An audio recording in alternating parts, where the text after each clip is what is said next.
यही अकीदा है अल्लाह जरूर देते हैं, वो जिंदगी का मुकम्मल शऊर देते हैं। कोई जरूरी नहीं कि बहुत बड़ा हो दामन, बगैर मांगे मेरे हुजूर देते हैं।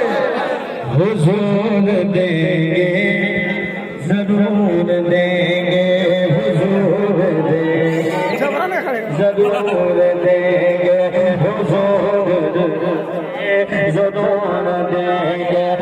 करीम दाता रहीम आका के दर पे कोई कमी नहीं है, के दर पे कोई कमी नहीं है।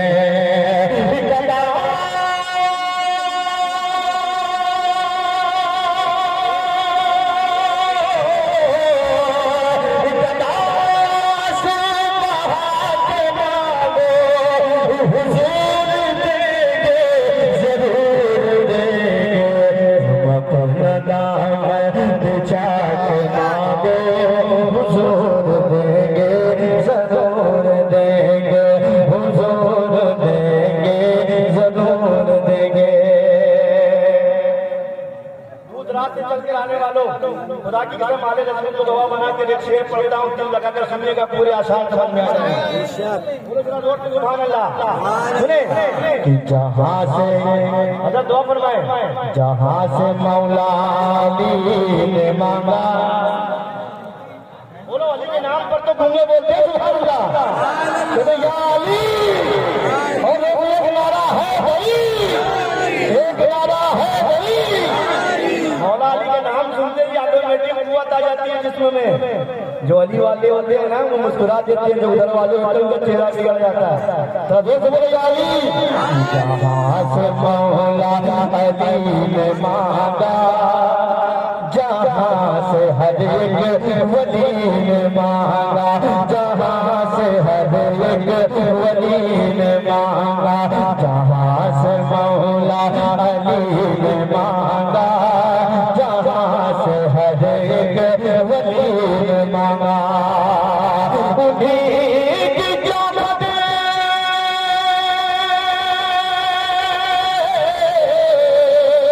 उन्हीं की चौखट पे जाके मांगो, उन्हीं की चौखट पे जाके मांगो, हुजूर देंगे जरूर देंगे।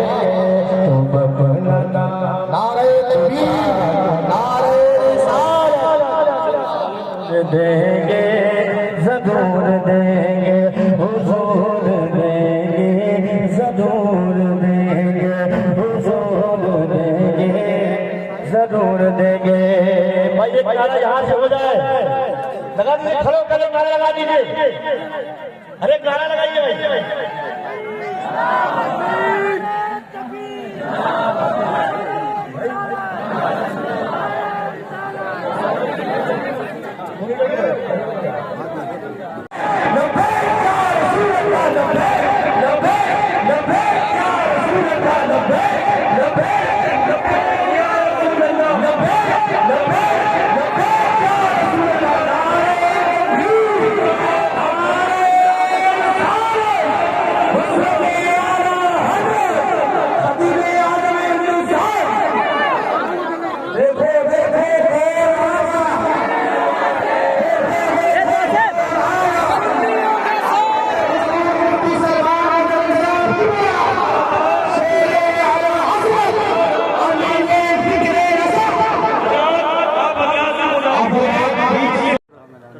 एक इबलीस से लाइन है और दूसरे रियाल की औलाद है। रियाल से पैदा हुए हैं, दुनिया भर में फैले हुए हैं वो लोग जो मिलाद को शिर्क बिदात और कुफ्र कहते हुए तकलीफ के शिकार हैं। रबीउल अव्वल आते ही ऐसा लगता है मर्ज बढ़ गया, बीमारी बढ़ गई, लेकिन सुन्नियों की बीमारी खत्म हो जाती है और शिफाया भी नजर आती है। देखते नहीं आप, मुरझाए हुए चेहरे भी खिल उठते हैं रबीउल अव्वल को देखकर। हमारे मोहल्लों में रोशनी आ जाती है, जो अंधेरे होते हैं वहां उजाला आ जाता है। लेकिन कुछ लोगों के यहाँ हसद की वजह से जो चालू लाइट था वो भी बंद हो जाता है। बहरहाल मैं आपको एक बात समझाता हूं, नजद से निकला हुआ एक कितना है, नजदी कितना, जिन्होंने नबी पाक सल्लल्लाहु अलैहि वसल्लम की अज़मत और उनकी ताज़ीम पर इतने कदम लगाए कि उम्मत में इस तरह की बातें कभी किसी ने नहीं की थी। हुजूर पाक सल्लल्लाहु अलैहि वसल्लम की ताज़ीम को वो बहुत अहम नहीं जानते। बहुत सारी ऐसी बातें, माज़अल्लाह आप मदीने तैयबा भी जाएं, मेरे साथ मामला पेश आया। हुजूर की जालियों के पास खड़े हुए एक मौलवी कहता है कि यहाँ तुम लोग मांगने आते हो, और उछल उछल करके वहां जालियों के पास अपनी पीठ लगा रहा है, कभी पैरों से मार रहा है नीचे, और कहता है देखो ना ये नुकसान देते हैं ना नफा देते हैं, क्यों यहाँ आते? हुजूर की जालियों के पास खड़े होकर के वो दंदनाते हुए ये दिखा रहा है। गुस्सा तो बहुत था दिल में। ये कहते हुए सर झुका करके हम निकले, क्योंकि बारगाह है मुस्तफा, अदब भी मलहूज रखना था। हमने उससे कहा इससे बड़ा अजाब क्या कि तू जलवे रसूल के करीब होकर के भी बेईमान हो गया, इससे बड़ा अजाब क्या है? और अल्हम्दुलिल्लाह 4000 किलोमीटर दूर बैठा हुआ एक देहात का बच्चा भी हुजूर का नाम सुनता है तो अंगूठे चूम करके आंखों से लगा। ये है अल्लाह की तरफ से दी हुई नेमत है, और तू करीब होकर के बेईमान हो गया। ये नजदी फितना, इनको तकलीफ किस बात की होती है? मीलाद। अब आला हज़रत का शेर समझो, जिस वक्त रसूल करीम सल्लल्लाहु अलैहि वसल्लम दुनिया में तशरीफ ला रहे थे, वो 12 रबीउल अव्वल शरीफ का दिन है। हुजूर पाक सल्लल्लाहु अलैहि वसल्लम की विलादत के साल आज तक दलील पूछा नहीं, और कायनात के आका और मौला जब तशरीफ ला रहे हैं खुशियों की, हाँ खुशी मनाने के तरीके, उस पर मैं भी सवाल करता हूं। अगर तुम धूम धड़ाका करते हो, डीजे लगा करके नाचते हो, पटाखे उड़ाते हो, लोगों को तकलीफ देते हो, तो मैं कहता हूँ ये नाजायज है। खुशी मनाना जायज है, लेकिन तरीका अगर गलत इख्तियार कर लिया तो नाजायज है। अल्लाह की इबादत तुम मस्जिद में जाकर के करते हो, कैसे? टोपी भी लगाया, सर झुकाकर खड़े हो, हाथ बांध कर खड़े हो, झुक रहे हो, लेकिन उसकी जगह अगर कोई मस्जिद में डांस करने लगे तो क्या उसको इबादत कहेंगे? ये इबादत नहीं है, ये नाच रहा है, तौहीद कर रहा है। इसी तरह हुजूर के जुलूस में अगर खुशी मनाने के लिए कोई आया, अच्छे कपड़े पहना, अच्छा इतर लगाया है, झंडे भी लिया है, मिठाई भी तकसीम कर रहा है, खैरात भी बांट रहा है, ये खुशी मनाने का तरीका जायज अहसन है। लेकिन वहीं अगर अपने ख्वाहिशात के मुताबिक नाचने लग गया, पटाखे उड़ाने लग गया, डीजे इतना लगा दिया कि लोगों के घरों के सामान गिरने लग गए, और बीमारों के दिलों की धड़कनें बढ़ गई, कई लोगों के हार्ट अटैक हो गए, तो ये खुशी मनाने का तरीका नहीं है, ये अजियत दे रहे हो। बहरहाल मेरे अजीजों, खुशी और अजियत में फर्क महसूस करो। अल्लाह के नबी सल्लल्लाहु अलैहि वसल्लम की आमद की खुशी ये खुशकिस्मत लोगों को मिली। अल्लाह करीम हमें क़यामत तक हमें वही नस्ल दे जो मेरे आका की गुन गाती रहे। हुजूर सल्लल्लाहु अलैहि वसल्लम की मिलाद मनाने वाली नस्ल अल्लाह ताला हमें अता फरमाए। अब सुनिए मेरे अजीजों, चंद बातें मैं अर्ज करता हूँ। हुजूर पाक सल्लल्लाहु अलैहि वसल्लम की विलादत के इस हसीन मौके पर रबीउल अव्वल शरीफ में एक बात मैं आपको बता देता हूँ, जिंदगी में हुजूर पाक सल्लल्लाहु अलैहि वसल्लम की निस्बत को छोड़कर कोई निस्बत तुम्हारे पास अहम है ही नहीं। उनकी निस्बत के अलावा कोई निस्बत अहम नहीं। दुनिया तुम्हें पहचानती भी है तो रसूल के नाम पर पहचान जाती है। 6 मुल्कों को अकेला उमर इब्न खत्ताब हाक रहा है। 36 लाख स्क्वायर किलोमीटर होती थी उनकी हुकूमत, 36 लाख स्क्वायर किलोमीटर पर तनहा उनकी हुकूमत।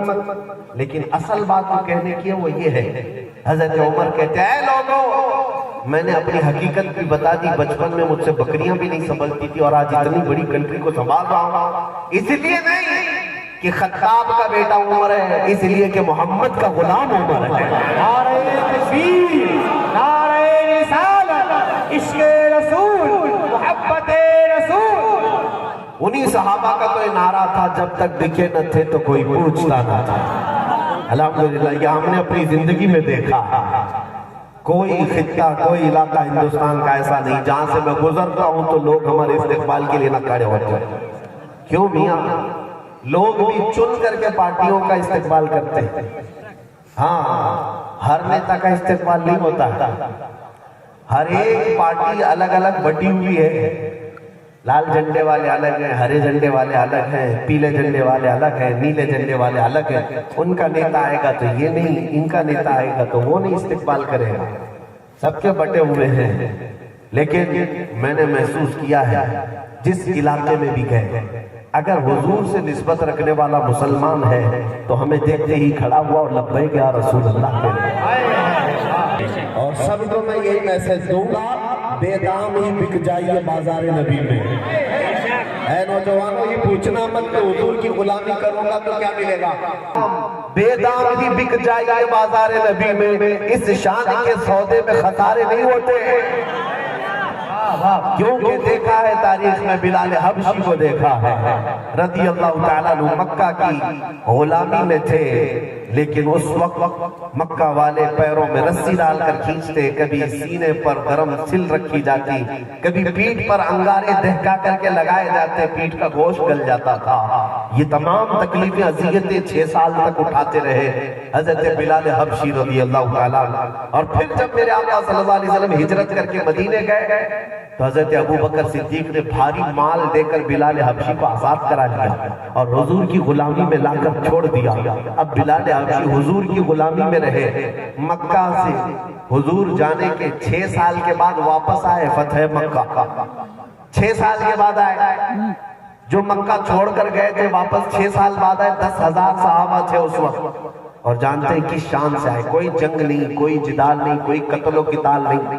फतेह मक्का के दिन मेरे आका का आम ऐलान था, अल-यौम यौमुर रहमा, आज रहम करने का दिन है, आज रहम करने का दिन है। और 10,000 सहाबा के मजमे में मेरे आका ने ऐलान किया, बिलाल इधर आओ, बिलाल इधर आओ। और फिर पहली अजान देनी थी हरम काबा से, कहा कि बिलाल काबे के ऊपर चढ़ जाओ, वहां से अजान। ऐ मेरे अजीजों, अजान को कहीं छोटी ऊंची जगह से दी जा सकती है ना, लेकिन बिलाल हबशी को ऊपर चढ़ाएगा। बार बार नहीं, वो एक ही बार है, वो एक ही बार है। फतेह मक्का के दिन बिलाल हबशी ऊपर ऊंची जगह पर, वो भी काबे के छत पर खड़े होकर अजान देने लगे।